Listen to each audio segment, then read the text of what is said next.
तो नमस्कार, मैं हूं आलोक पाठक और आप देख रहे हैं खबर दस्तक।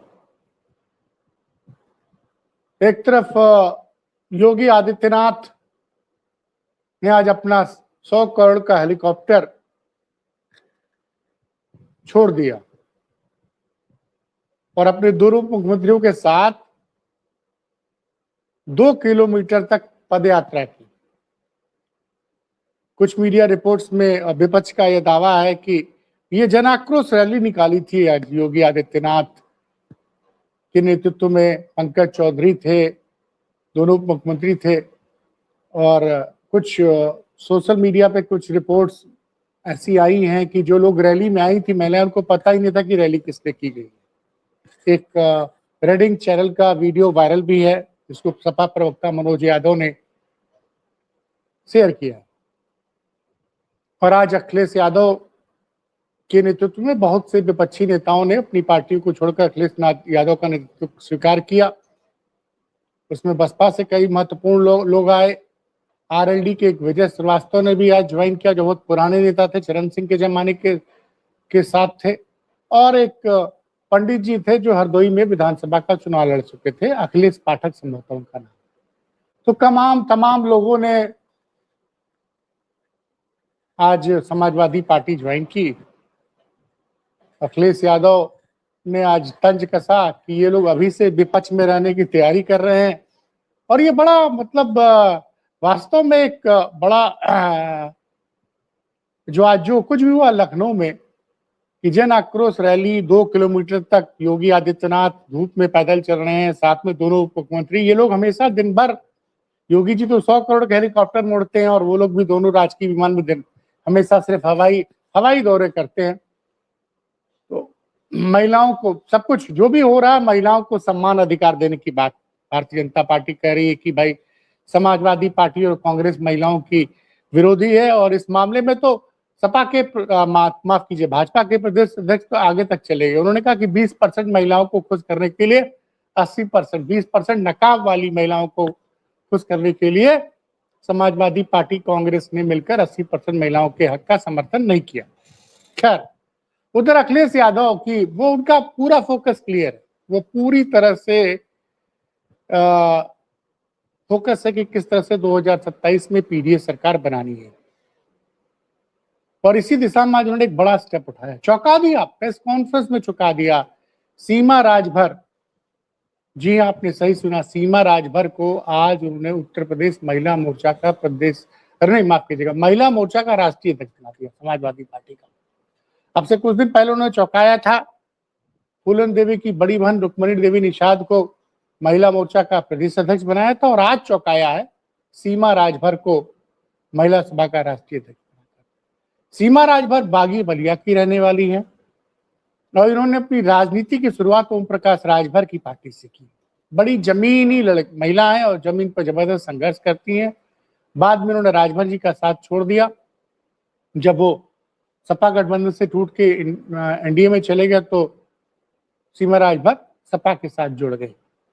तो सीमा राजभर को महिला मोर्चा का समाजवादी पार्टी महिला मोर्चा का राष्ट्रीय अध्यक्ष बनाकर अखिलेश यादव ने एक तीर से कई निशाने साध दिए। पहली बात तो राजभर वोटों को सपा की तरफ खींचने का ये बहुत बड़ा मास्टर स्ट्रोक है। देखिए, जो कर रहे हैं अखिलेश यादव, वो पूरा फोकस ये है कि जो नॉन यादव ओबीसी दलित और पिछड़ा, उसको कैसे बड़ी से बड़ी संख्या में इंडिया गठबंधन या सपा के पक्ष में जोड़ा जाए। इसकी शुरुआत उन्होंने 2022 से शुरू कर दी थी। ठीक है, ओम प्रकाश राजभर लड़े तो सपा के साथ 2022 का चुनाव, लेकिन उसके बाद वो 2023 में भाजपा के साथ चले गए। लेकिन जो उनका वोटर जुड़ा था सपा के साथ, वो वापस नहीं गया एनडीए के साथ 2024 के लोकसभा चुनाव में। और राजभर समाज पूरी तरह से सपा के पक्ष में रहा। उसको और मजबूती से जोड़ने के लिए ये मास्टर स्ट्रोक है अखिलेश यादव का। सीमा राजभर को राष्ट्रीय अध्यक्ष बना दिया। अच्छी वक्ता मानी जाती है, संघर्ष करके आगे बढ़ी है। और देखिए, साफ साफ संदेश अखिलेश यादव का बड़ा क्लियर है आजकल। अब मैं आपको बताता हूं, लोग कहते हैं कि समाजवादी पार्टी जो है, पहले आरोप क्या लगता था कि MY पार्टी है, मुस्लिम और यादव की पार्टी, इस छवि को उन्होंने ध्वस्त कर दिया है, अब पूरी तरह से ध्वस्त कर दिया है। आप देखिए ना, श्याम नारायण पाल गडेरिया समाज पाल समाज से आते हैं, वो उत्तर प्रदेश समाजवादी पार्टी के अध्यक्ष हैं। उत्तर प्रदेश महिला सभा की प्रदेश अध्यक्ष है रुक्मणी देवी निषाद, जो निषाद समाज से आती हैं। अच्छा, निषाद समाज का भी उत्तर प्रदेश में एक अच्छा खासा वोट बैंक है। उसके अलावा अब आज जो है गीता राजभर को राष्ट्रीय अध्यक्ष बना दिया। तो राजभर समाज, निषाद समाज, अच्छा कुर्मी समाज तो ऑलरेडी सपा के साथ जुड़ा हुआ है, बड़ी संख्या में कुर्मी जो 2014 से लेकर 2022 तक सपा बसपा छोड़कर भाजपा की तरफ चले गए, तो वो वापस लौटे हैं। कुछ लौटे तो 2022 के विधानसभा चुनाव में, 2024 में तो बड़ी संख्या में आ गए। लेकिन अब उनका फोकस क्या है कि जो ये जो जैसे राजभर हुआ, निषाद हुआ या फिर पाल समाज हुआ, इनकी कुछ कई उत्तर प्रदेश में कई विधानसभा क्षेत्रों में इन लोग की बड़ी निर्णायक भूमिका होती है। अब देखिए, लोकसभा चुनाव के बीच में ही उन्होंने श्यामलाल पाल को प्रदेश अध्यक्ष बनाया था और उसका नतीजा सबने देखा।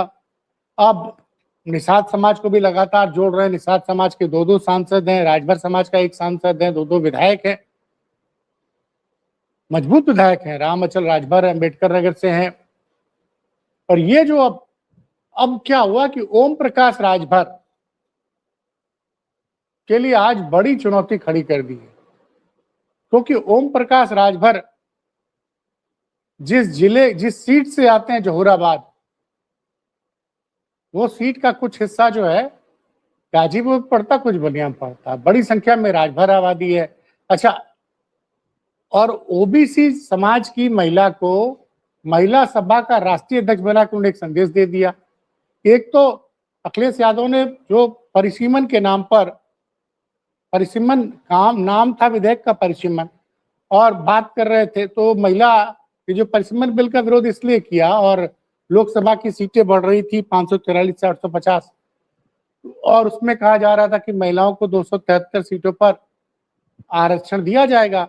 अखिलेश यादव का साफ कहना था कि भाई हम आपके आरक्षण के फैसले के पक्ष में, हम भी चाहते हैं महिलाओं को आरक्षण मिले, लेकिन उसमें ओबीसी और मुस्लिम समाज की महिलाओं के लिए भी सीटें रिजर्व की जाए।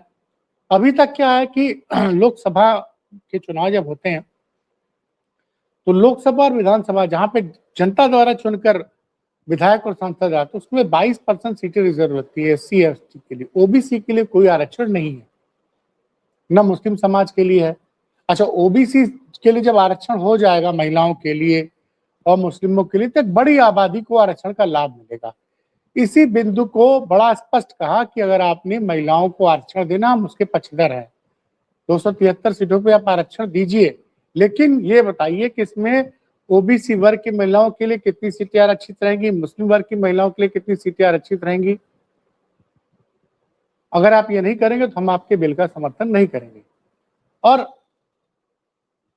भारतीय जनता पार्टी इस विषय पे कुछ स्पष्ट नहीं बोल रही थी, तो उन्होंने स्पष्ट कह दिया कि भाई जब तक आप इस मुद्दे पर हमारा खुलकर इस मुद्दे पर हम तो आपका समर्थन तभी करेंगे। और एक बात और है कि लोकसभा में आप जब संविधान संशोधन विधेयक लाते हैं तो आपको 2/3 बहुमत होना जरूरी है।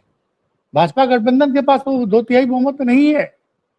जनता के मन में डर था 2024 के लोकसभा चुनाव में कि अगर इनको आपने 2/3 बहुमत दे दिया तो ये संविधान बदल डालेंगे। इसी वजह से जनता नाराज होगी, खासकर महिलाएं नाराज होगी। मैं अपना व्यक्तिगत अनुभव बता रहा हूं, मैंने कई बार बताया भी है इस चैनल पे कि मैंने दलित ओबीसी वर्ग की बहुत सी महिलाओं से बात की थी लोकसभा चुनाव के दौरान, और सबने यही कहा था कि भाई हम लोग को जो आरक्षण मिल रहा है नौकरियों में, उस आरक्षण को ये लोग खत्म कर रहे हैं। और रेलवे को लेकर ये साफ साफ बताया कि रेलवे में देखिए ना, ज्यादातर नौकरियां खत्म की जा रही हैं। अब पहले क्या होता था, रेलवे में टिकट आप खरीदते थे, टिकट बुकिंग काउंटर से खरीदते थे, जाते थे रेलवे का टिकट बुक करते थे, रिजर्वेशन बुक करते थे।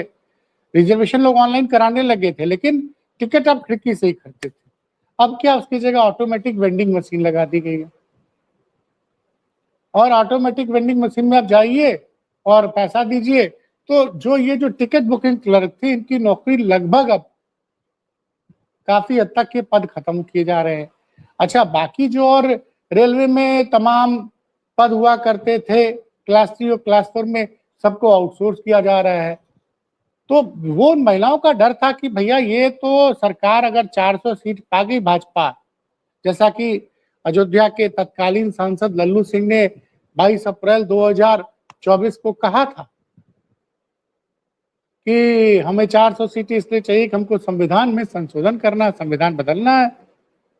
और इससे दलित और पिछड़ा वर्ग बड़ा नाराज हो गया था और अखिलेश यादव ने इसको चुनावी मुद्दा बना दिया था, इंडिया गठबंधन ने बना दिया था। नतीजा ये हुआ कि 3-4 बड़े राज्यों में भाजपा को करारी हार का सामना करना पड़ा। उत्तर प्रदेश में उनकी 30 सीटें कम हुई।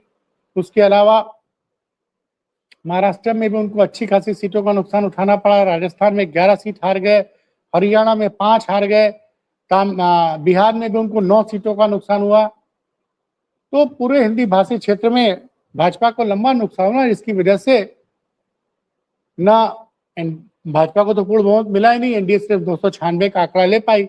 अब आपको संविधान संशोधन पास कराने के लिए आपके पास लोकसभा में 355 से ज्यादा सीटें होनी चाहिए थी, वो संख्या बल था नहीं। समाजवादी पार्टी के नेता अखिलेश यादव ने कह दिया कि आप महिला आरक्षण ला रहे हैं, हम उसका स्वागत कर रहे हैं, सीटें बढ़ा रहे हैं, 273 सीटों पर आरक्षण करिए, लेकिन हम चाहते हैं कि इसमें ओबीसी महिलाओं और मुस्लिम महिलाओं के लिए भी आरक्षण की व्यवस्था हो। सरकार चाहती थी कि आप बिल पास कर दीजिए, उस विषय पर चर्चा नहीं करना चाहते थे। तो एक तो देखिए, एक वहां पे जनता को स्पष्ट ओबीसी महिलाओं को दिखा कि ओबीसी और मुस्लिम महिलाओं के हक के लिए समाजवादी पार्टी खुलकर खड़ी है, उन्होंने उस बिल को पास नहीं होने दिया। दूसरी तरफ लगातार जिस तरह से आप सपा को और कांग्रेस को और विपक्षी दलों को महिला विरोधी बता रहे हैं, तो अब जो है ओबीसी वर्ग की महिलाएं हो चाहे मुस्लिम वर्ग की महिलाएं हैं, ये समझ गई हैं कि जब तक हमको आरक्षण नहीं मिलेगा, जब तक हमको आरक्षण नहीं मिलेगा,